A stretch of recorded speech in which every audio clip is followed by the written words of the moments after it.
दोस्तों आज के इस वीडियो के अंदर हम आप सभी के साथ में अपनी क्लास 8 हिस्ट्री सब्जेक्ट के चैप्टर नंबर 6 के पार्ट सेकंड को डिस्कस करने वाले हैं। और यार अगर आपने अभी तक हमारे पार्ट फर्स्ट की वीडियो को नहीं देखा है तो जाओ माय फ्रेंड्स, एक बार उसको देख लो, समझ लो, फिर यहाँ से स्टार्ट करना है। ठीक है, तो यार आज हम स्टार्ट करने वाले हैं यहाँ से एक्टिविटी से। तो यहाँ पे आप सभी को बताता है, why do you think the act was called the calico act, what does the name tell us about the kind of textile the act wanted to ban. अब माय फ्रेंड्स, कल मैंने आप सभी को एक एक्ट के बारे में बताया था जिसका नाम था आपका कैलिको एक्ट, जो कि ब्रिटिश गवर्नमेंट ने लगाया था वहाँ पे ब्रिटेन के अंदर। आपको पता है कि भाई यहाँ से जो हमारे जो जा रहे थे ना कपड़े और बन के वहाँ पे ना घुस पाएँ और जो वहाँ के व्यापारी हैं वहाँ पे रह के काम कर पाएँ, उसके लिए ये एक्ट आपका आया था। तो आपको क्या लगता है कि भाई इसका नाम कैलिको एक्ट उन लोगों ने क्यों रखा? इसका कारण भी वैसे मैंने आपको कल बता दिया था। देखते हैं आप कितना माइंड अपना दौड़ाते हो और इसका आंसर मेरे को आप कमेंट करके बताना। बाकी आप इंस्टाग्राम के ऊपर भी मेरे को इसको सेंड कर सकती हो। ठीक है, तो चलो यार हम अपने चैप्टर की रीडिंग को स्टार्ट करते हैं। अब यहाँ पे कहता है, competition with Indian textile also led to a search for technological innovations in England. In 1764, the spinning jenny was invented by John Kay, which increased the productivity of the traditional spindles. The invention of the steam engine by the Richard Arkwright in 1786 revolutionized cotton textile weaving. Cloth could now be woven in immense quantities and cheaply too. अब my friends यहाँ पे बता रहे हैं कि भाई देखो यार, आप सभी को कल मैंने एक बात बताई थी कि भाई यहाँ पे क्या सीन हो रहा था। अब जो इंग्लैंड के वहाँ पे जो लोग कॉटन की मिल जिन लोगों ने खोल रखी थी या फिर टेक्सटाइल मिल थी जिन लोगों की, यानी कि जो वहाँ पे कपड़ा बनाती थी। ठीक है, अब मिल विल सब छोड़ो। ठीक है, अब ये समझो कि इंग्लैंड में जो लोग कपड़ा बनाते थे, अब यहाँ पे हमारे इंडिया में भी कपड़ा बनाते थे। जो हमारा इंडिया कपड़ा होता था उस टाइम पे बहुत अच्छी क्वालिटी का, बहुत ज़बरदस्त होता था। अगर वो वहाँ पे जाके बिकेगा तो लोग इसको ख़रीदना पसंद करेंगे इंडिया वाले को, और जो उनके वहाँ पे बनाया जाता है उसको नहीं खरीदेंगे। तो यार इसको रोकने के लिए वो लोग लेके आए थे आपका कैलिको एक्ट, जो कि मैंने आपको कल समझाया था। ठीक है, अब यार यहाँ पे बता रहे हैं कि भाई कैलिको एक्ट की वजह से ये तो आना यहाँ पे बंद हो गया, लेकिन यार अब इन लोगों को क्या करना था, अपने जो पहले के मुकाबले कपड़े की क्वालिटी बढ़ानी थी और जो वो बना पा रहे थे उससे अच्छा और बहुत जल्दी जल्दी कपड़े बनाने थे। तो इसी वजह से माय फ्रेंड्स यहाँ पे आपके इनोवेशन हुए। इनोवेशन के अंदर एक तो आपकी spinning jenny I my friends, जो कि आपके कपड़े की स्पिनिंग में हेल्प करेगी। आई मीन माय फ्रेंड्स, अब पहले तो इंसान कपड़ा बनाते थे, अब मशीनें कपड़ा बनाएंगी। कुछ ऐसा सिस्टम वो लोग लेके आने लगे, इस टाइप की मशीनें बनाने लगे। उनमें से एक मशीन थी आपकी यहाँ पे स्पिनिंग जेनी आई। उसके बाद बताते हैं आपका माय फ्रेंड्स यहाँ पे स्टीम इंजन भी मतलब कि इनोवेशन कर दिया। उसका भी रिचार्ड यहाँ पे आर्कराइट ने नेम ऊपर भी गिवन है आपके पास।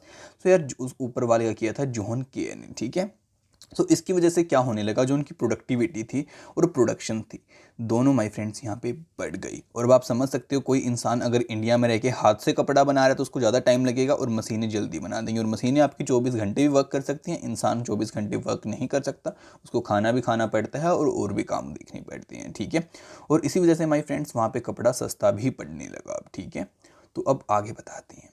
यहाँ पे सबसे पहले आपको एक पिक्चर देखो, ये है आपकी फिगर 7, जो कि आपको दिखा रही है a sea view of the Dutch settlement in the Cochin 17th century की। भाई जो आपकी कोचीन की माय फ्रेंड्स कोस्ट है ना, उसकी ये पिक्चर है आपकी, और ये है आपकी 17th सेंचुरी की। और ये जो आपको देखने को मिल रही है ना, यहाँ पे आपके डच लोग रुके हुए थे। ठीक है, सो ये भी आप सभी देख सकते हो। अब यार पीछे मैंने आप सभी को बताई थी कि वो एक इनोवेशन किया था आपका स्पिनिंग जेनी का, उसके बारे में भी आपको यहाँ पे बातें गिवन है। सो यहाँ पे लिखा हुआ है, a machine by which a single worker could operate several spindles on to which thread was spun when wheel was turned, all the spindles rotated।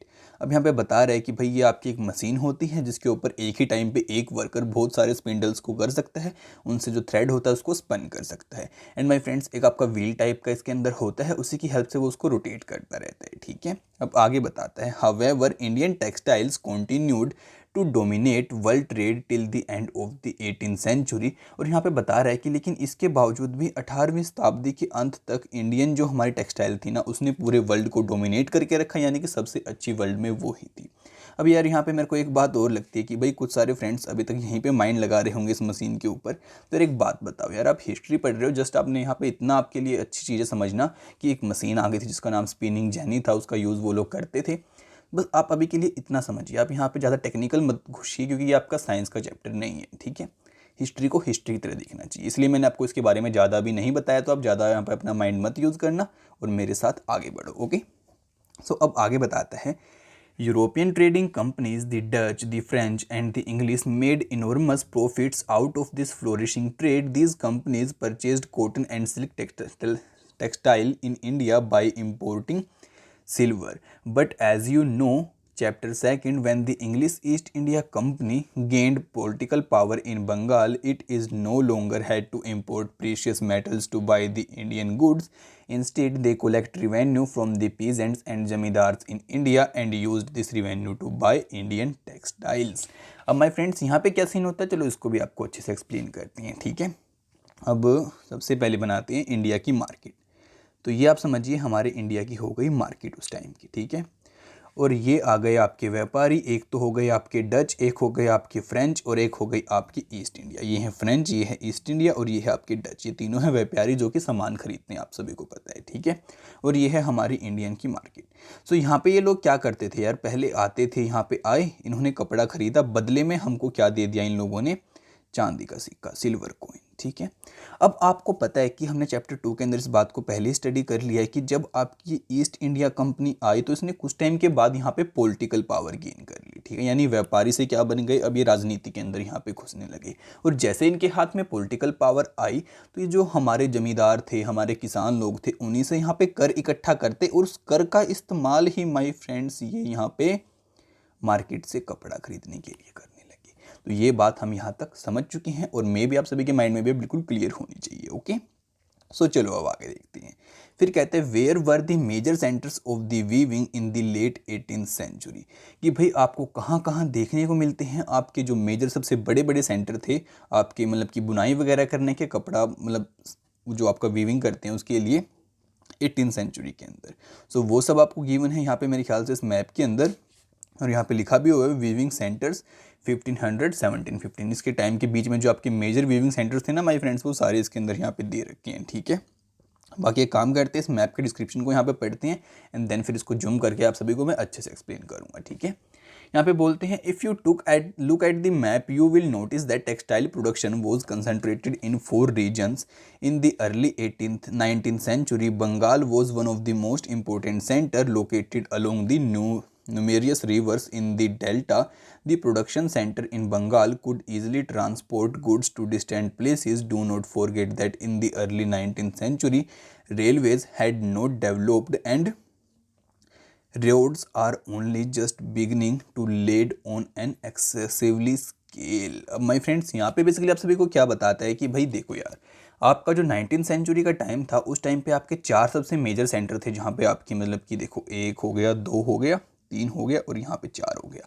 ये 4 आपके मेजर सेंटर थे जहाँ पे आपके मतलब कि कपड़े की जो कहते हैं ना हम बुनाई वगैरह या फिर जो आपका कपड़ा बनता है वो सब यहाँ पे होता था, ठीक है। और यहाँ पे बताता है कि जो आपका बंगाल है, ये देखो आपके बंगाल का एरिया जो है, यहाँ पे जो बंगाल का एरिया है, यहाँ का जो कपड़ा है आप समझ सकते हो कि यहाँ पे जहाज़ों के अंदर, समुद्री जहाज़ों के अंदर लोड करके उसको हम बहुत ईजिली कहीं भी लेके जा सकते हैं, बहुत ईजिली ट्रेवल उसको हम करा सकते हैं यहाँ से, ठीक है। उसके बाद यहाँ पे बताता है कि भाई ये आपका 19वीं सदी का टाइम था, तो उस टाइम पे आप एक बात और समझ लो कि जो हमारे रोड वगैरह थे, रेलवे तो उस टाइम पे आपकी आई ही नहीं थी, और जो हमारे रोड वगैरह थे ना वो इतने ज़्यादा विकसित यहाँ पे नहीं हुए थे, ठीक है। और उन रोडों के जो भी आपके रोड वहाँ पे थे उन्हीं का ही यूज़ ये लोग ज़्यादातर टाइमों के लिए मतलब कि इधर उधर आने जाने के लिए करते थे, ठीक है। अब चलो इसको जूम करके आपको एक्सप्लेन करते हैं एंड देन हम पढ़ेंगे हमारे आगे के डिस्क्रिप्शन को, ओके।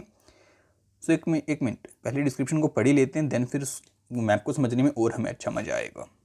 यहाँ पे बोलते हैं आगे, Dhaka in eastern Bengal now Bangladesh was the foremost textile centre in the 18th century. It was famous for its mulmul and in the jamdani weaving. अब माय फ्रेंड्स यहाँ पे आप सभी को बताते हैं कि भाई जो आज के टाइम का आपका बांग्लादेश है ना, उसको वो बोलते थे उस टाइम पे ईस्टर्न बंगाल। वो सबसे आपका एक इम्पोर्टेंट टेक्सटाइल सेंटर था आपका 18th सेंचुरी के अराउंड, और वहाँ से आपके मुलमुलंद और आपकी जो जमदाई टाइप की है ना, इस टाइप की वीविंग यहाँ पे की जाती थी। अब बताता है if you look at the southern part of India in the map you will see a second cluster of cotton weaving centre along with the Coromandel coast stretching from Madras to the northern Andhra Pradesh. On the western coast where were important weaving centre is Gujarat. अब my friends यहाँ पे आप सभी को बताते हैं कि देखो भाई आपकी जो कोरमंडल कोस्ट है ना, एक तो सेंटर आपको यहाँ पे देखने को मिलेगा आपकी नॉर्थ आंध्र प्रदेश से लेके यहाँ पे जो आपका नीचे तक पार्ट है यहाँ तक।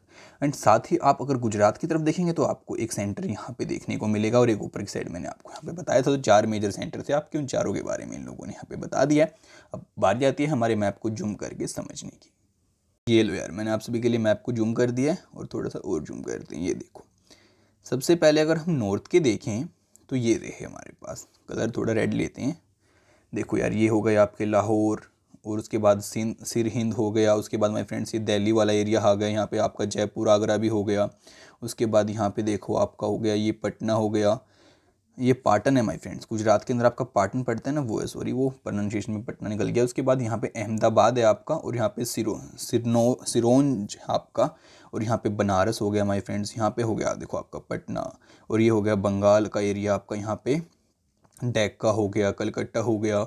और साथ ही माय फ्रेंड्स ये हो गया गुजरात का एरिया, यहाँ पे आपका पट्टा, और ये आगे नीचे कैम्बे सूरत यहाँ पे आ गया आपका, बॉम्बे हो गया, और यहाँ पे बुरहानपुर हो गया। और अब आपका उड़ीसा के एरिया, और फिर मैं नीचे आपको बताया था कि भाई कहाँ से कहाँ तक था, ये हो गई आपकी कोरमंडल के कोस्ट का एरिया।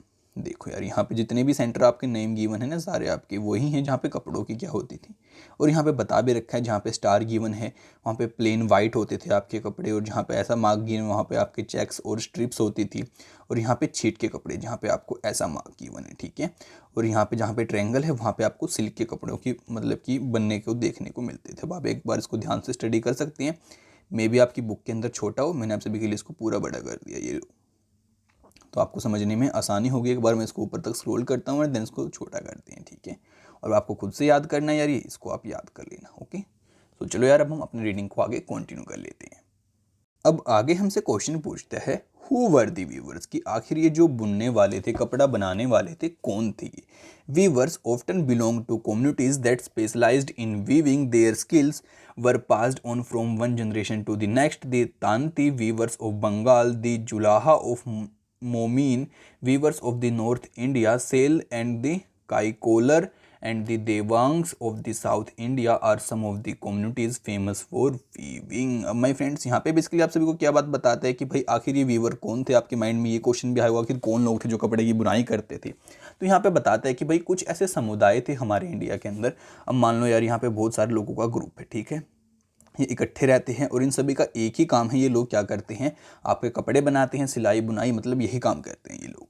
अब क्या होगा, आगे इनके बच्चे होंगे तो अपने बच्चों को भी ये लोग यही काम सिखा देंगे। तो ऐसी जो मतलब कि इनकी कम्युनिटी थी ना माय फ्रेंड्स, वो आगे से आगे चली जा रही थी। अब उन कम्युनिटीज़ के आपको यहाँ पे नेम भी बता रखे हैं, जैसे कि आपके जो बंगाल का एरिया था वहाँ पे आपकी तांती नाम की कोई कम्युनिटी थी जो कि कपड़े वगैरह बनाती थी। और यहाँ पे ऊपर की साइड में आपको बता रखा है कि आपके जो जुलाहाज थे वो थे। यानी आपको नीचे की साइड में भी कुछ बता रखा है, जैसे आपके काई कोलर हो गए और आपके देवांग्स हो गए, ठीक है माय फ्रेंड्स। तो ये कुछ आपको नाम दे रखे हैं कम्युनिटीज़ के, जो कि कपड़े बनाने में ज़्यादातर इसी फील्ड के अंदर मतलब अपना काम करती थी, ठीक है। सो ये देखो यार, ये है आपकी पिक्चर माय फ्रेंड्स, फिगर 9। और ये आपको क्या बातें बताती है, चलो ये देखते हैं। अब यहाँ पे बता रखा है, a Tanti weaver of Bengal painted by the Belgian painter Solins in the 1790s. The Tanti weaver here is at work in the pit loom. Do you know what a pit loom is? अब यार यहाँ पे आप सभी को बताता है कि देखो यार, ये आपकी जो पिक्चर है ये शो कर रखी है आपको तांती वीवर की, जो कि देखो आपके कपड़े की यहाँ पे बुनाई कर रहा है। एंड साथ में यहाँ पे आप सभी को बता रखा है कि भाई ये पिट लूम के ऊपर काम कर रहा है आपका, ठीक है, पिट लूम के अंदर काम कर रहा है। क्या आप जानते हैं पिट लूम क्या होती है? तो यार इसके बारे में भी हम आगे चल के जानेंगे। बाकी आप एक बार सोच के देखो यार पिट लूम क्या होती होगी, उसके बारे में सर्च करो। अगर आप देखो यार, मैं बताने को मैं आपको बता सकता हूँ, लेकिन अगर आप खुद से इसके बारे में रिसर्च करोगे ना, जैसे गूगल पे देखोगे आप या कहीं और ढूंढोगे, तो वो आपको लाइफ टाइम तक याद रहने वाला है। और मैं चाहता हूँ कि जो भी मैं आपको रीडिंग कराऊँ, आपको रीडिंग ही ना हो, जस्ट आपके माइंड में सारी बातें यहाँ पर रहें, ताकि वो आपको आगे लाइफ में जाके भी आगे काम आए, ठीक है। तो आप इसके बारे में खुद से ढूंढना, अगर आपको नहीं मिलता है तो आप कमेंट करके मेरे को बता सकते हो, मैं तब भी आपको बता दूंगा। अगर बाकी रीडिंग में आ गया तो मैं तब भी आपको बता दूंगा, ठीक है। बाकी कोशिश करना आप खुद से ही ढूंढो यार, अभी ढूंढो मेरी मानो तो आप एक बार वीडियो को पॉज करके। उसके बाद यहाँ पे आप सभी को बता रखा है ओरंग के बारे में, और कहता है a Persian term for a warehouse, a place where goods are collected before being sold also refer to a workshop. अब माय फ्रेंड्स यहाँ पे ओरंग का मतलब आप सभी को बता रखा है।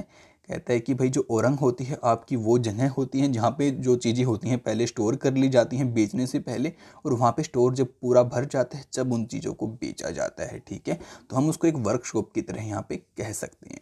अब आगे आप सभी को बोलता है the first stage of production was the spinning, कि भाई जो सबसे पहली आपकी स्टेज होती थी ना कपड़ा बनाने की उसको बोलते हैं स्पिनिंग।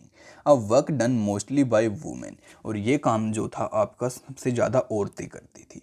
द चरखा एंड द तकली वर हाउस होल्ड स्पिनिंग इंस्ट्रूमेंट्स। और माय फ्रेंड्स इसके अंदर आपका जो चरखा है आपको पता है हमारे गांधी जी भी चलाते हैं, आपने पिक्चर्स में देखा होगा बहुत बार।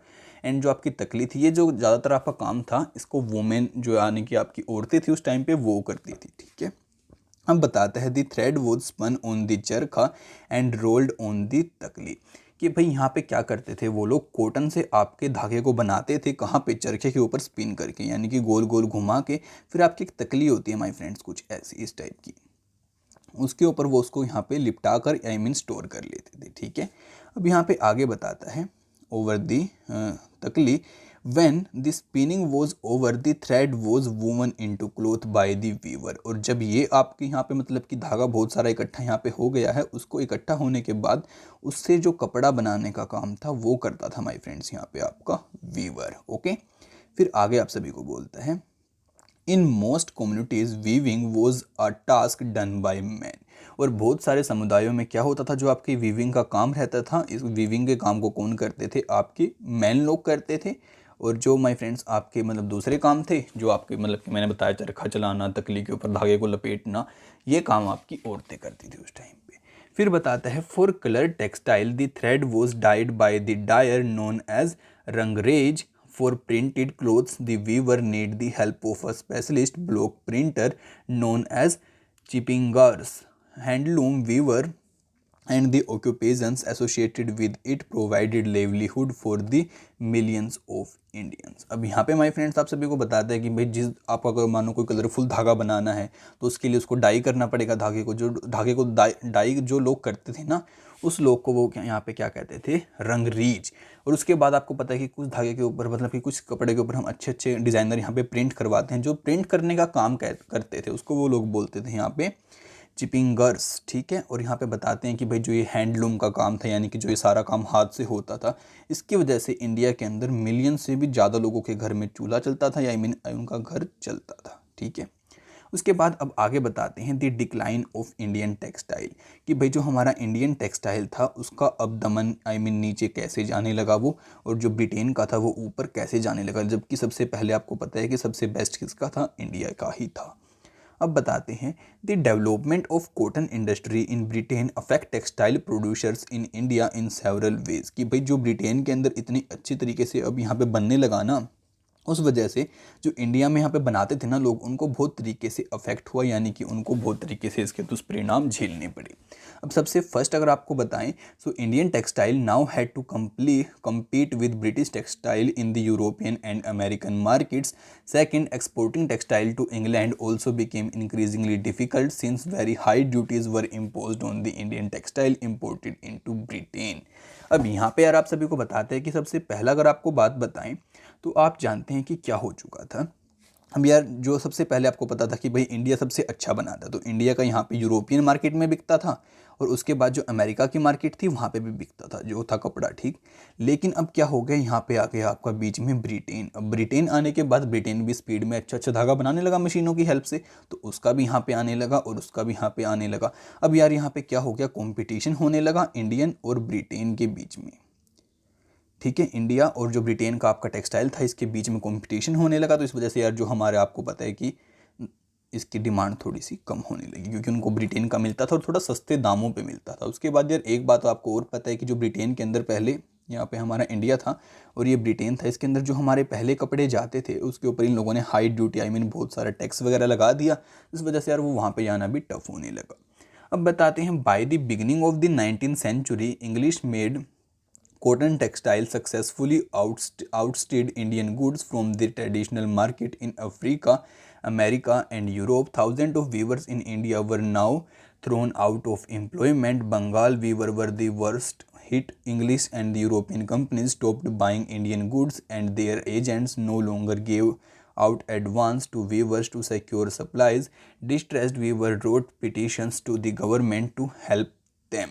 अब यहाँ पे बेसिकली आप सभी को बताता है कि भाई जैसे ही आपकी 19वीं शताब्दी की शुरुआत हुई तब क्या होता है, जो आपकी इंग्लिश जो लोग बनाते थे ना कॉटन टेक्सटाइल, वो यार आपकी सभी जगह जाने लगी। जैसे कि भाई आपकी जहाँ पे पहले इंडिया की आती थी ना, जैसे कि आपका अफ्रीका हो गया, अमेरिका हो गया, यूरोप हो गया, अब उन सभी जगह पे जाके बिकने लगा ब्रिटेन का टेक्सटाइल। ठीक है, अब अगर ब्रिटेन का बिकने लगा तो इंडिया का ऑब्वियस ही बात है घटने लगेगा। और अब यहाँ पे जो कंपनियाँ थी हमारे बंगाल के अंदर जो कि मतलब कि इनसे काम कराती थी, इनको पैसे देती थी वहाँ पे सामान को बेचने के लिए, अब यार वो भी वहाँ पे उन्होंने काम देना बंद कर दिया। वो पहले लोन देती थी, उस लोन को देना भी बंद कर दिया। इस वजह से क्या हुआ कि बहुत सारों की मतलब कि यहाँ पे जॉब छीनने लगी जो कि इंडिया के अंदर काम करते थे। अब अगर जॉब छीनेगी तो यार वो यहाँ पे बुरी बुरी बातें लिखेंगे।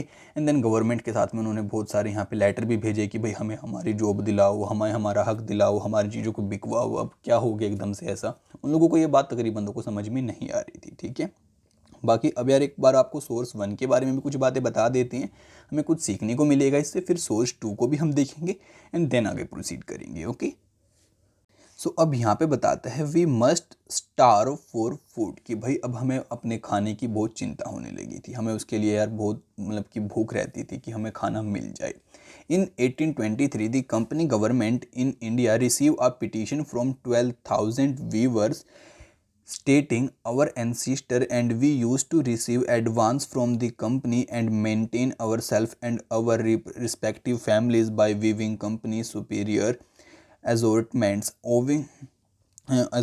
owing to our misfortune. The orangs have been abolished ever since, before because of which we are and our families are distressed for want of means of livelihood. We are weavers and do not know any another business. We must starve for food in the board of trade and do not cast a look of kindness toward us and give order of clothes. Proceedings of the board of trade 3 February 1824।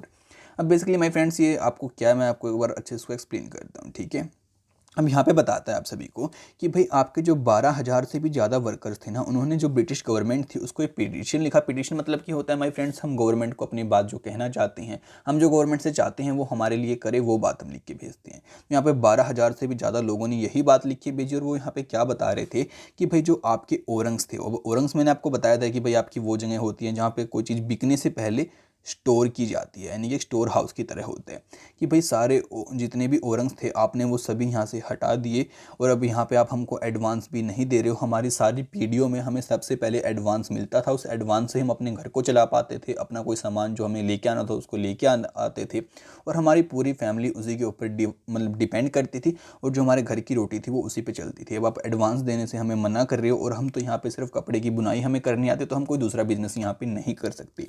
And साथ में वो कहते हैं कि भाई अगर ऐसा ही चलता रहा तो हमें अपने खाने के लिए भी भीख मांगनी पड़ेगी, हमारे पास खाने की बिल्कुल कमी हो जाने वाली है। ठीक है, और यही बात कुछ यहाँ पे लिखी थी और वो चाहते थे कि भाई हमें दोबारा से कपड़ों के ऑर्डर मिलने स्टार्ट हो और दोबारा से हम इसी बिजनेस में आगे प्रोसीड कर पाए, उनकी यही डिमांड थी। और ये आपका लिखा हुआ है 3 फरवरी 1824 का। अब बारी आती है हमारे फ्रेंड्स सोर्स 2 को स्टडी करने की।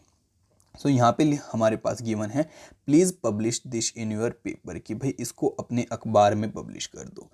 One widowed spinner wrote in 1824 to a Bengali newspaper Samachar Darpan detailing her plight। अब यहाँ पे बता रखा है कि भाई एक विधवा औरत ने 1828 के अंदर जो आपका बंगाली न्यूज़पेपर था ना समाचार दर्पण, उसको अपने दुख के बारे में बताया और कहा कि इसको प्लीज़ अपने न्यूज़पेपर के अंदर पब्लिश कर दो।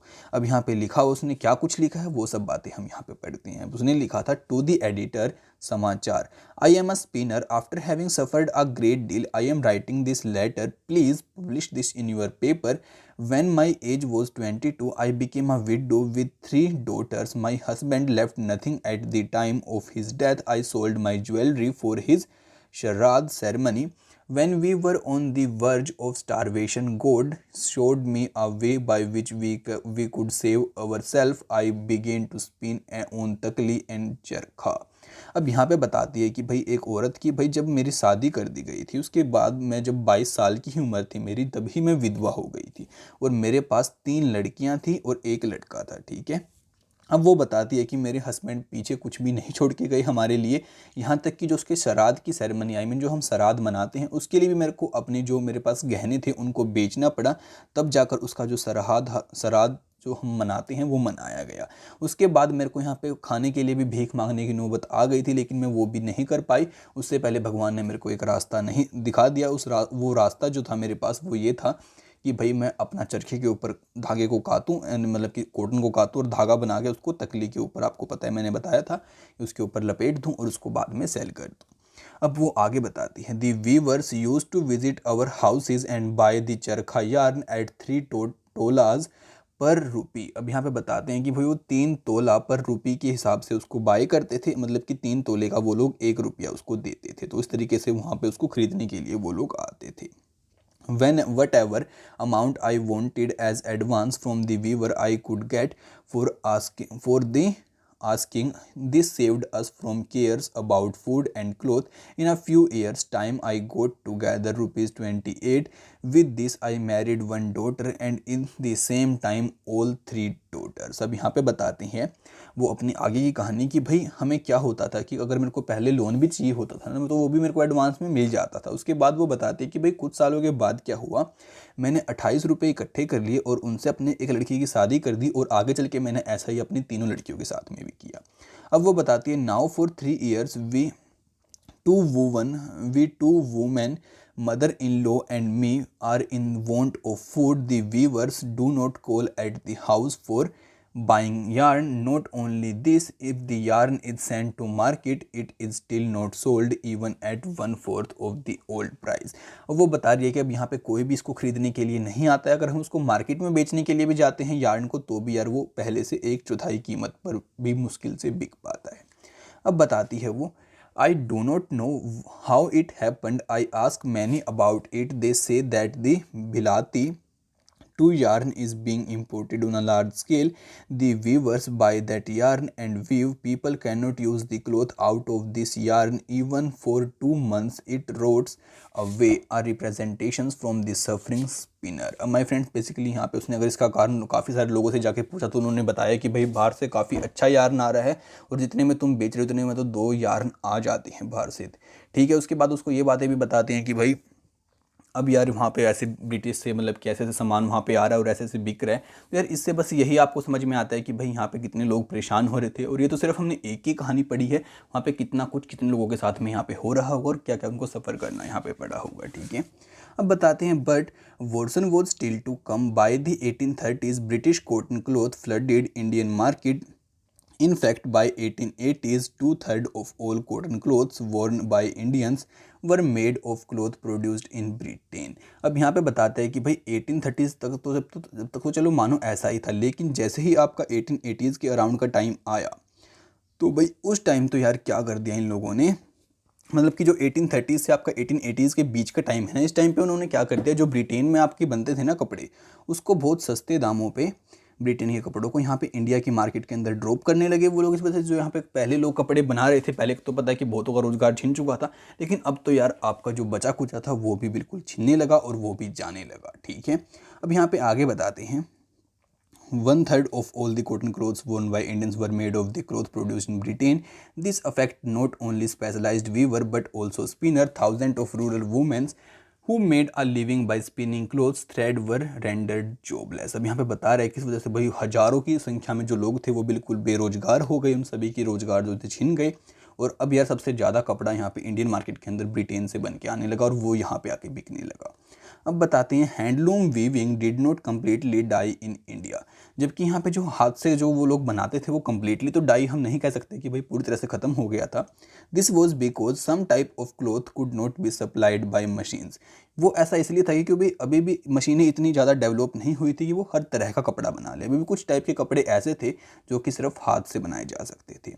How could machines produce saris with intricate borders और clothes with a traditional woven pattern. कि भाई आप सोच के देखो कि जो मशीनी है आखिर वो साड़ी कैसे बनाएंगी, वो भी उसके बहुत सुंदर बॉर्डर्स के साथ में, और जैसे उसके ऊपर पैटर्न बनाते हैं अलग अलग उसके तरीके से, वो इतना अच्छा तो नहीं बना सकती ना मशीन्स।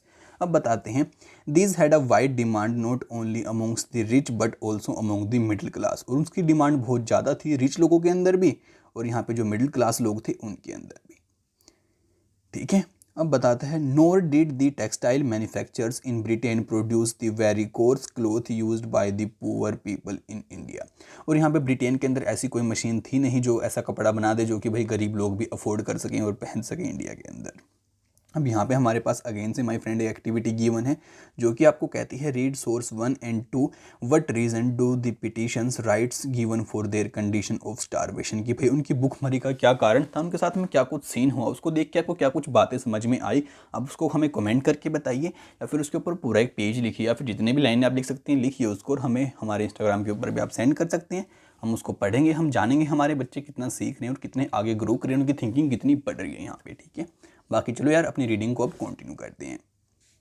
अब यहाँ पे आगे बताता है, you must have heard of Sholapur in western India and the Madura in south India, कि भाई आपने जरूर सुना होगा शोलापुर के बारे में जो कि आपका वेस्टर्न इंडिया के अंदर पड़ता है, और एक आपने मदुरा के बारे में जो कि आपका साउथ इंडिया के अंदर पड़ता है। यहाँ पे बताता है, these towns emerge as important new centres of weaving in the late 19th century. यहाँ पे बताता है कि भाई ये सबसे इंपॉर्टेंट सेंटर हमारे पास निकल के आए आपकी लेट 19th सेंचुरी के अंदर, जहाँ पे आपके कपड़े की मतलब बनाई या फिर बुनाई होती थी। अब बताते हैं, later during the national movement Mahatma Gandhi urged people to boycott imported textile and use hand spun and hand woven clothes. Khadi gradually became a symbol of nationalism. The charkha came to be represent India and it was put at the center of the tricolor flag of the Indian National Congress adopted in 1931। अब यहाँ पे आप सभी को बताते हैं कि भाई ये तो आपके सबसे इंपॉर्टेंट सेंटर निकल के आए, और आगे चल के आपको पता है कि भाई हमारी नेशनल मूवमेंट भी हुई थी जिसमें गांधी जी ने भाग लिया था। तो गांधी जी ने कहा था कि भाई आप खादी कपड़ा पहनो, अंग्रेज़ों से कपड़ा मत लो, जो हमारे यहाँ के कपड़े हैं आप उन्हीं को पहनो। यार तभी भी इनकी डिमांड बहुत ज़्यादा बढ़ने लगी। फिर उसके बाद बताते हैं कि भाई जो गांधी था उसने चरखे के ऊपर भी जोर दिया। आपको पता है कि भाई जो चरखा है हमारे नेशनल फ्लैग के अंदर उस टाइम पे कांग्रेस का जो फ्लैग था ना वहाँ पे था, और उसके बिल्कुल सेंटर में था वो 1931 के अंदर। अब बताते हैं, what happened to the weavers and spinners who lost their livelihood? Many weavers became agriculture labor. Some migrated to cities in search of work, and yet other went out of the country to work in plantation in Africa and South America. Some of these handloom weavers also found work in the new cotton mills that were established in Bombay, Ahmedabad, Sholapur, Nagpur and Kanpur. अब यहाँ पे बताता है कि भाई जो आपके worker अभी इतनी उनकी जॉबें छिन चुकी थी उनके साथ में क्या सीन हुआ। उनमें से कुछ वर्कर तो यहाँ पे आपके खेतों के अंदर काम करने लगे, कुछ शहरों के अंदर जाके काम ढूंढने लगे छोटा मोटा, कुछ यहाँ पे आपके अफ्रीका के अंदर जाने लगे, वहाँ पे जाके उनके वहाँ पे काम करने लगे।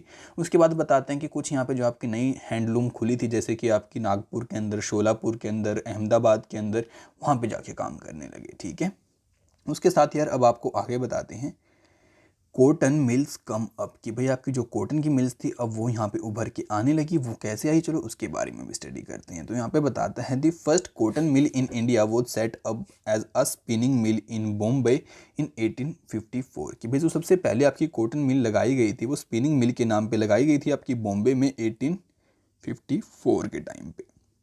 From the early 19th century, Bombay had grown as an important port of export of raw cotton from India to England.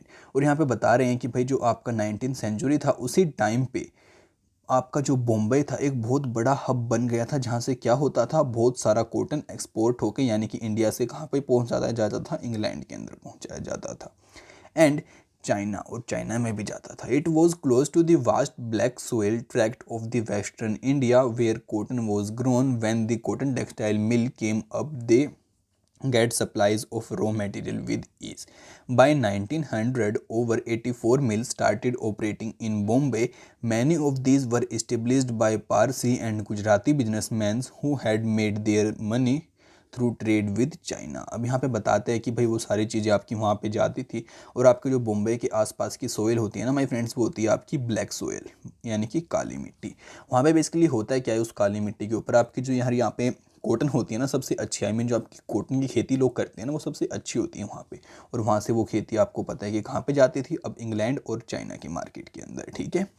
उसके बाद बताते हैं कि जो यहाँ पे आपके गुजराती बिजनेसमैन थे और पारसी बिजनेसमैन थे, उन्होंने इसकी वजह से काफ़ी ज़्यादा मुनाफा यहाँ पे कमाया। फिर बताते हैं mills came up in other cities too, और ऐसे ही आपकी और दूसरे शहरों में भी अब मिल्स आने लगी। The first mill in Ahmedabad was started in 1861। सबसे पहली मिल आपकी जो अहमदाबाद के अंदर आई थी वो आई थी 1861 के अंदर। अब बताते हैं a year later mill was established in Kanpur, और इसके एक साल बाद आपके कानपुर में भी एक मिल आ गई। एंड देन आपकी United Provinces growth of the cotton mill led to the demand for labour, thousand of poor peasant artisan agriculture labours move to the cities to work in the mill. अब मैं बताया आप सभी को कि भाई अगर नई नई मिल्स यहाँ पे आएंगी तो यार इनके अंदर काम करने वाले वर्कर्स की डिमांड भी तो बढ़ेंगी ना। और जैसे जैसे आपकी मिल्स आई इनके अंदर वर्कर्स की डिमांड बढ़ी, तो जो लोग आपके पहले खेतों में काम करते थे, लेबर का काम करते थे, कोई छोटे मोटे ऐसे काम करते थे, वो कहाँ पे जाने लगे, शहरों की तरफ जाने लगे आपकी काम को ढूंढने के लिए इन मिल्स के अंदर, ठीक है। अब चलो यार, अब आपको आगे पिक्चर दिखाते हैं फिगर 10, और यहाँ पे आपको बताता है workers in a cotton factory circa 1900 photograph by the Raja Deen Dayal. Most worker in the spinning department were women, while worker in the weaving department are mostly men। अब यहाँ पे बता रहा है कि वो जो स्पिनिंग का डिपार्टमेंट था वहाँ पे आपकी औरतें काम करती थी, और जो आपका वीविंग का डिपार्टमेंट था वहाँ पे आपके मैन काम करते थे मोस्टली। और ये पिक्चर है आपकी एक मिल की, ठीक है, जो कि आपकी कहाँ पे है, किरका के अंदर है। और यहाँ पे आप देख सकते हैं इस पिक्चर को ध्यान से। अब बताता है in the first few decades of its existence, the textile factory industry in India faced many problems. It found it difficult to compete with the cheap textile imported from the Britain. In most countries, governments support industrialization by imposing heavy duty on imports. This eliminated competition and protected their infant industries.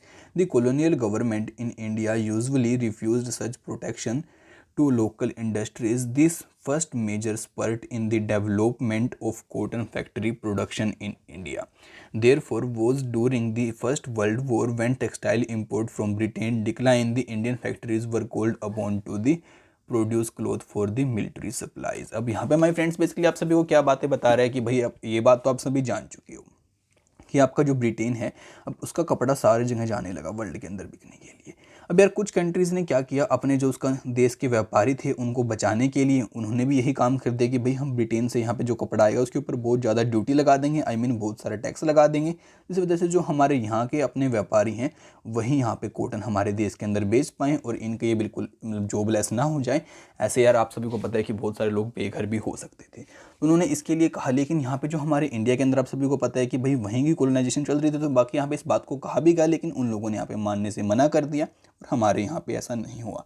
लेकिन जैसा कि आपको यहाँ पे बता रहा है कि भाई आपका जब पहला वर्ल्ड वार हुआ तो उस दौरान माय फ्रेंड्स होता है क्या है कि भाई जो ब्रिटेन की जो फैक्ट्री थी ना, अब वो जो कॉटन बना रही थी या फिर मतलब कि उनकी जो वो जितना बना रही थी ना वो भी कम पड़ जाता था बनाना, इसलिए यार यहाँ पे अगेन से जो इंडिया की फैक्ट्री थी वो अब अगेन से बढ़ने लगी, अगेन से वो मतलब कि सप्लाई करने लगी जो मिलिट्री के लिए कपड़े चाहिए होते हैं उन सभी को। अब यहाँ पे आगे आप स्मेल्टिंग के बारे में बताता है, कहता है the process of obtaining a metal from rock by heating it a very high temperature और melting object made from the metal in order to use the metal to make something new. अब यहाँ पे बताता है smelting का मतलब कि भाई आपके जो पत्थर होते हैं ना, कुछ ऐसे आपके पत्थर होते हैं जिनको हम ओर्स बोलते हैं, ये आपका साइंस का सब्जेक्ट है वैसे तो। अब ये बेसिकली माय फ्रेंड्स होता है क्या है, आप ये लगा सकते हो कि आपका ये सोने का पत्थर एक तरीके से, ठीक है, इसके अंदर सोने की बहुत सारी चीज़ें हैं, इसके अंदर बाकी रॉक भी है आपका लेकिन सोना भी कुछ है। अब इसको हम पिघला के क्या करते हैं, बहुत हाई टेम्परेचर पे से सोने को अलग निकाल लेते हैं, फिर देन उससे हम कुछ और भी बना सकते हैं। तो कुछ इस तरीके की ऐसी चीज़ होती है स्मेल्टिंग। अब आप समझ सकते हो उस चीज़ को कि भाई बेसिकली होता है क्या है कि अब मानो ये कोई चीज़ है, इसकी आपकी कोई चीज़ ऐसी है, इसको हम इसके नीचे हमने लगा दी आग और यहाँ इसका टेम्परेचर बढ़ा दिया हमने बहुत ज़्यादा, और अभी आपका क्या हो गया, पिघल के बिल्कुल पानी जैसा बन गया। अब ये पानी जो आपका बना है इसको हम किसी भी शेप में, जब मानो मैंने इसको ऐसी शेप देनी है तो ऐसी शेप दे दी, फिर सूखने के बाद ये सदा ऐसी ही शेप में रहेगा। बाकी अगर हमको दोबारा से इससे बनाना है फिर से इसको हीट दे दो और फिर इससे कुछ और बना दो। तो इस प्रोसेस को माय फ्रेंड्स हम बोलते हैं स्मेल्टिंग। बस आप इसको इतना समझिए, बाकी इसके बारे में हम आगे डिस्कस करने वाले हैं। और आगे इसके बारे में हम समझेंगे, ठीक है। उसके बाद बस यहाँ पे आप सभी को कहते हैं the sword of Tipu sultan and the was steel. अब इसके बारे में हम कल स्टडी करेंगे कि भाई आपके जो टीपू सुल्तान थे उसकी तलवार क्या थी और क्या आपकी वुज स्टील थी, सभी के बारे में हम आगे चल के स्टडी करने वाले हैं कल वाले पार्ट के अंदर। आज के पार्ट के अंदर इतना ही रखेंगे वरना बहुत ज़्यादा हो जाएगा और आपको ये बातें मेरे ख्याल से सारी बातें दिमाग में आपके घुस चुकी होंगी और इनको ध्यान से आप समझिए, बिठाइए। अगर कोई बातें आपकी मिस हो गई हैं तो वीडियो को बैक कीजिए, अगर कोई टेक्स्ट नहीं लगता आराम से समझिए बात को। अगर आप सभी को वीडियो अच्छी लगी है तो आप इसको लाइक कर सकते हैं, अपने फ्रेंड्स के साथ में शेयर करना बिल्कुल भी मत भूलना यार, जिससे कि उनकी भी हेल्प हो पाए और वो भी नॉलेज को गेन कर पाएँ। बाकी आपसे मिलते हैं अगली वीडियो में बहुत जल्दी ही, और नेक्स्ट वीडियो को सबसे पहले देखने के लिए चैनल सब्सक्राइब करना बिल्कुल भी मत भूलना और साथ ही बेल नोटिफिकेशन को ऑल पे सेट कर लेना।